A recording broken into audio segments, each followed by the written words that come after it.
জাতিসংঘের নিয়মিত প্রেস ব্রিফিংয়ে এবার বাংলাদেশের অন্তর্বর্তী সরকারের মেয়াদ নিয়ে প্রশ্ন উঠেছে। সোমবার 12 আগস্ট সংস্থাটির মহাসচিবের উপমুখপাত্র ফারহান হক এই ব্রিফিংয়ে জানান, জাতিসংঘ আশা করে যে গণতান্ত্রিক শাসন পুনঃপ্রতিষ্ঠার জন্য দ্রুত একটি নির্দিষ্ট সময়সীমা নির্ধারণ করা হবে।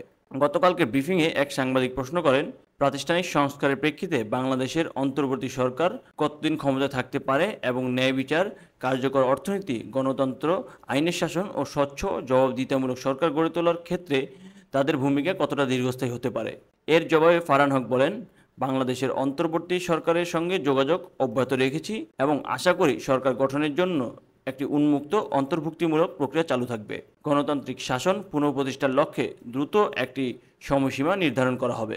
আরেকটি প্রশ্নে জানতে চাওয়া হয়, সাম্প্রতিক ছাত্র আন্দোলনের সময় 3 জন সাংবাদিক নিহত হয়েছে। 5 আগস্ট শেখ হাসিনা দেশ ত্যাগের পরেও বিভিন্ন গণমাধ্যমে দফতর ও সাংবাদিকদের ওপর হামলার ঘটনা ঘটেছে এবং জাতীয় প্রেস ক্লাবের সভাপতি ও সাধারণ সম্পাদকের কক্ষেও লুটপাট হয়েছে। এই বিষয়ে জাতিসংঘের প্রক্রিয়াটি কি? ফারহান হক জবাবে বলেন, হ্যাঁ, যে কোনো স্থানে যে কোনো কারণেই হোক না কেন আমরা সাংবাদিকদের ওপর সব ধরনের হামলার বিরুদ্ধে। বাংলাদেশের সাম্প্রতিক সময়ে যে সকল হামলার খবর প্রকাশিত হয়েছে তা আমাদের জন্য উদ্বেগজনক।